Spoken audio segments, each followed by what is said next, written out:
Assalamualaikum warahmatullahi wabarakatuh. Apa kabar anak-anak sekalian? Semoga kita semua selalu dalam lindungan Allah Subhanahu wa Ta'ala. Pada kesempatan hari ini kita akan mempelajari tentang beriman kepada Allah Subhanahu wa Ta'ala. Iman menurut arti adalah segala sesuatu yang diyakini dengan hati, diucapkan oleh lisan, dan dibuktikan dengan perbuatan. Anak-anak sekalian yang dirahmati oleh Allah Subhanahu wa Ta'ala,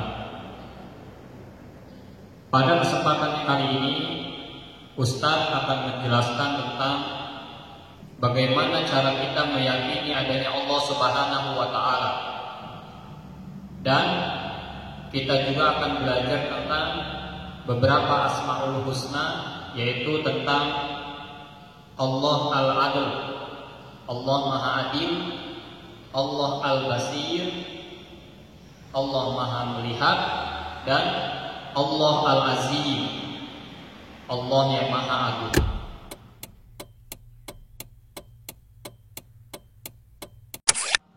Anak-anak sekalian, sangat mudah bagaimana cara kita meyakini keberadaan Allah Subhanahu wa Ta'ala. Meskipun Allah Subhanahu wa Ta'ala tidak dapat dilihat oleh mata kita, tapi wujudnya Allah Subhanahu wa Ta'ala itu ada. Bagaimana kok kita tahu, Ustaz, Allah Subhanahu wa Ta'ala itu ada? Coba kita lihat sekeliling kita. Ada gunung yang tinggi, ada lautan yang luas, ada langit di atas kita, matahari, bulan. Siapa yang bisa menciptakan itu semua? Manusia? Tidak mungkin. Adanya seluruh benda-benda alam ini pasti ada yang menciptakan. Manusia tidak bisa menciptakan ini, dan yang bisa menciptakan ini hanyalah Allah Subhanahu wa Ta'ala. Jadi bagaimana cara kita meyakini adanya Allah? Dengan cara melihat ciptaan-ciptaan Allah Subhanahu wa Ta'ala,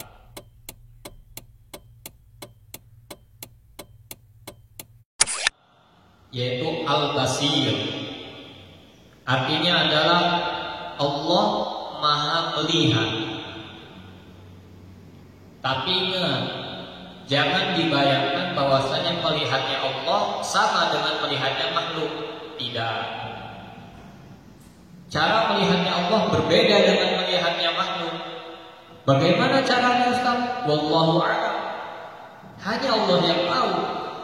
Kita tidak akan sanggup memikirkan bagaimana cara Allah melihat makhluknya, karena itu adalah kuasanya Allah Subhanahu wa Ta'ala. Dalam ayat di sini Allah berfirman, Innallaha ya'lamu ghaibas samawati wal ardh wallahu basirun bima ta'malun. Surah Al-Hujurat ayat 18, yang artinya sesungguhnya Allah Subhanahu wa Ta'ala mengetahui apa yang gaib di langit dan di bumi, dan Allah Subhanahu wa Ta'ala Maha melihat apa yang kamu kerjakan. Jangankan kita yang berada di lapangan terbuka, Allah sanggup melihat semut yang ada di dalam gua, yang sarangnya ada di dalam batunya, di tempat yang gelap sekali.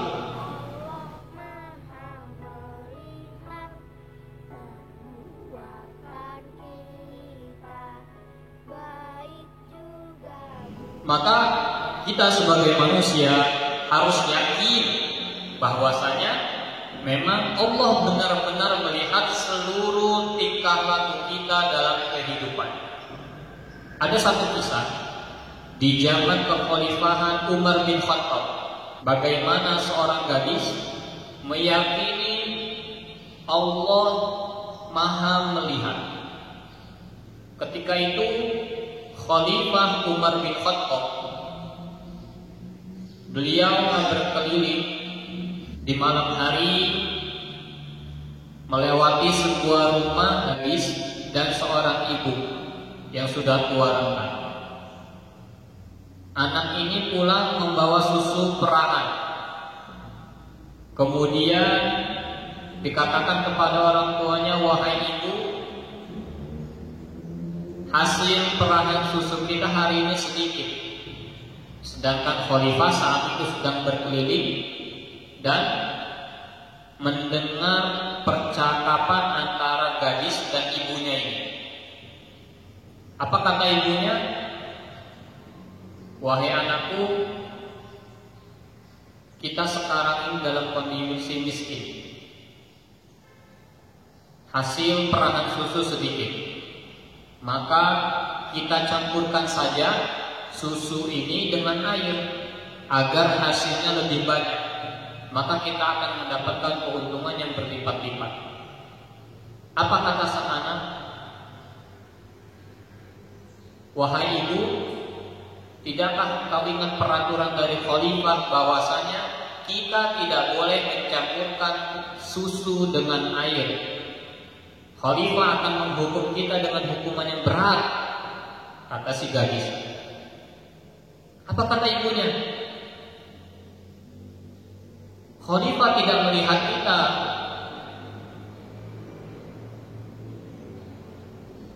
Tapi jawaban dari sang anak yang lebih mencengangkan. Apa kata sang anak?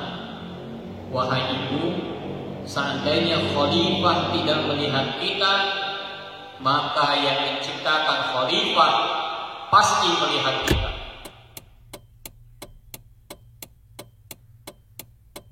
Yaitu al-adl. Allah Maha Adil. Keadilannya Allah Subhanahu wa ta'ala berbeda dengan keadilan makhluk.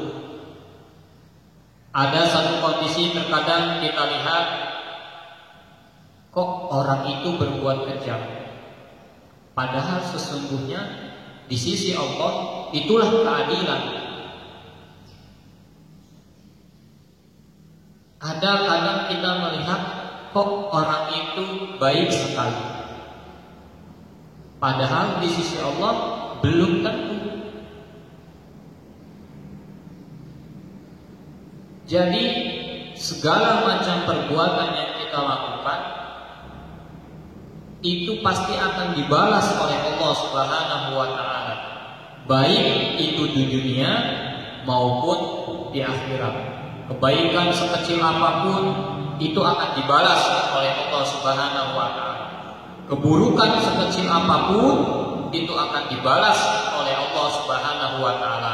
Bayangkan ya betapa adilnya Allah Subhanahu wa ta'ala.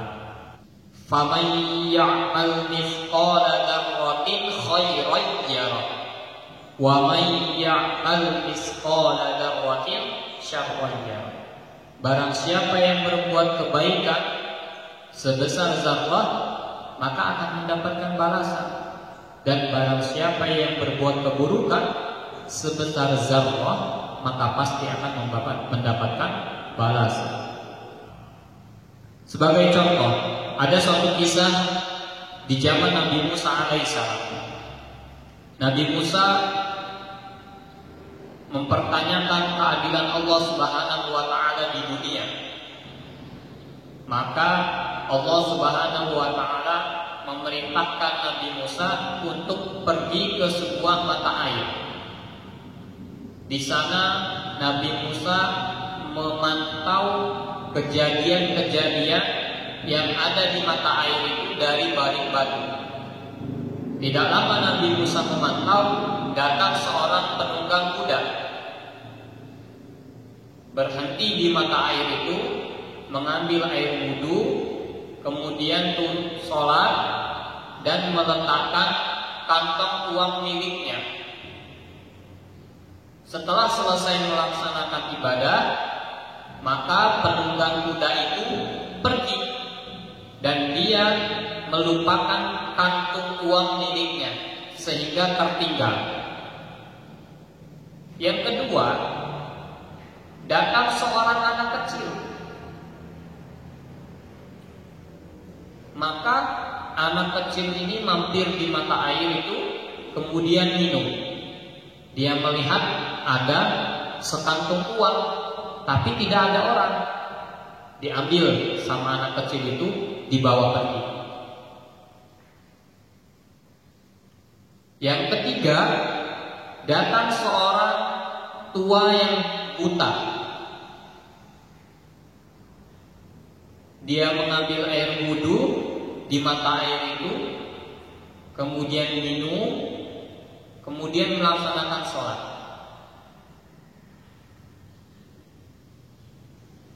Tidak lama kemudian, si penunggang kuda ingat dengan kantung uang miliknya, tertinggal di mata air tadi kan.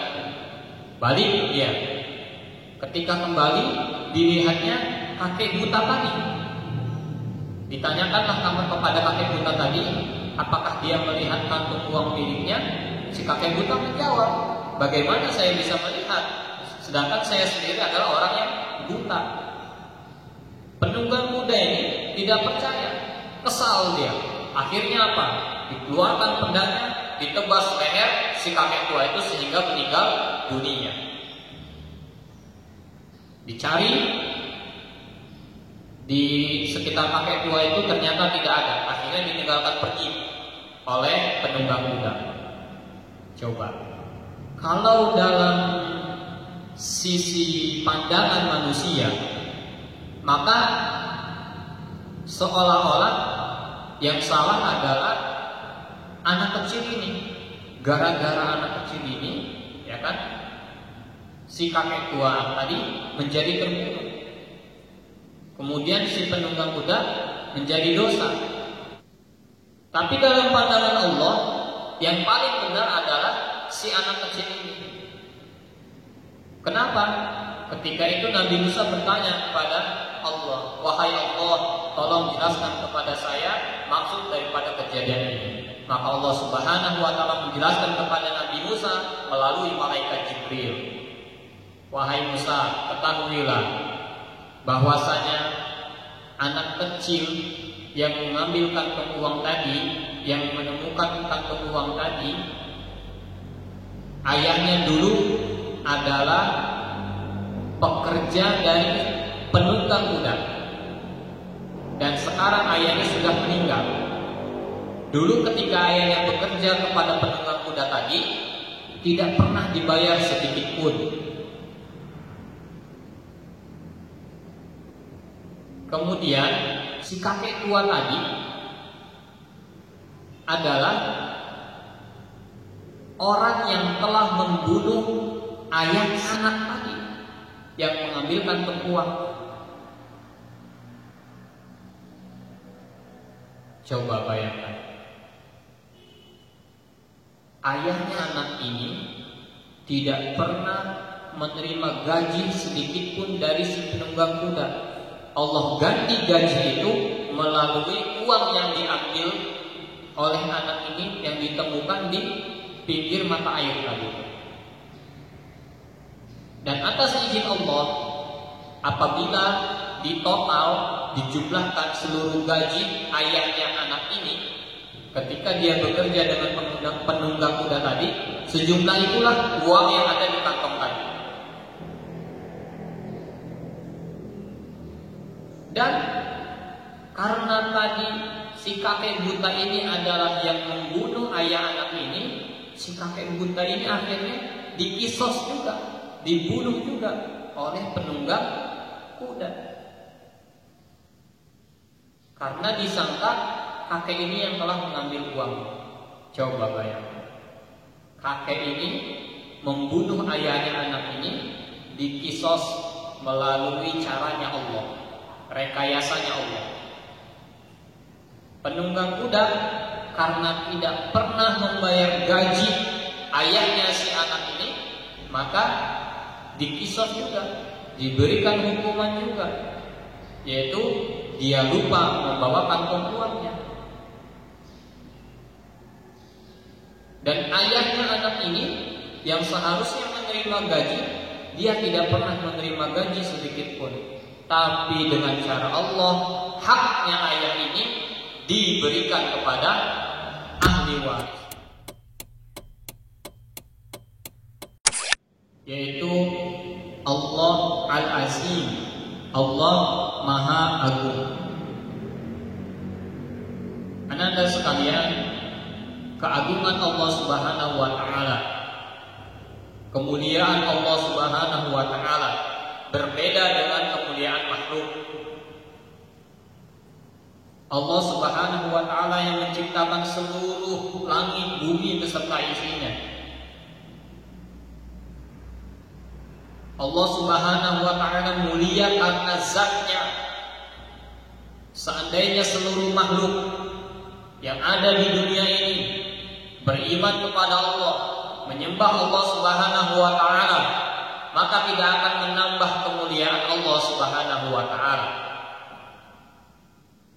Seandainya seluruh makhluk yang ada di dunia ini kafir, tidak menyembah Allah Subhanahu wa taala, maka tidak akan mengurangi keagungan Allah Subhanahu wa taala sedikit pun. Allah tetap Maha Agung atas segala-galanya. Berbeda dengan keagungan makhluk. Seorang raja punya batas waktu keagungan. Kalau di Indonesia kita kenal dengan presiden. Presiden itu diagung-agungkan oleh rakyatnya hanya dalam waktu 5 tahun. Kalau terpilih lagi 10 tahun. Setelah itu tidak bisa dia mencalonkan diri menjadi presiden lagi. Kalau di Indonesia, saat beliau jadi presiden, maka diagungkan oleh masyarakat. Datang ke sini banyak yang minta pokok, datang ada presiden senang gitu kan. Tapi kalau misalnya sudah selesai jabatan presidennya, tidak. Orang-orang akan menganggapnya biasa. Berbeda dengan Allah Subhanahu wa taala. Keagungan Allah Subhanahu wa taala abadi. Baik ada makhluk ataupun tidak ada makhluk, Allah tetap agung. Baik makhluk menyembah ataupun tidak menyembahnya, Allah tetap agung.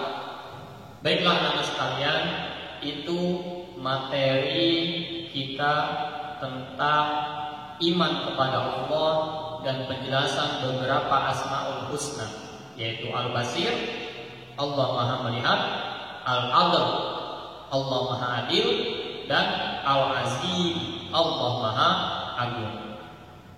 Semoga penjelasan-penjelasan dari Ustaz dapat bermanfaat dan dapat menambah keimanan Ananda sekalian. Demikian penjelasan dari Ustaz. Ustaz akhiri. Wassalamualaikum warahmatullahi wabarakatuh.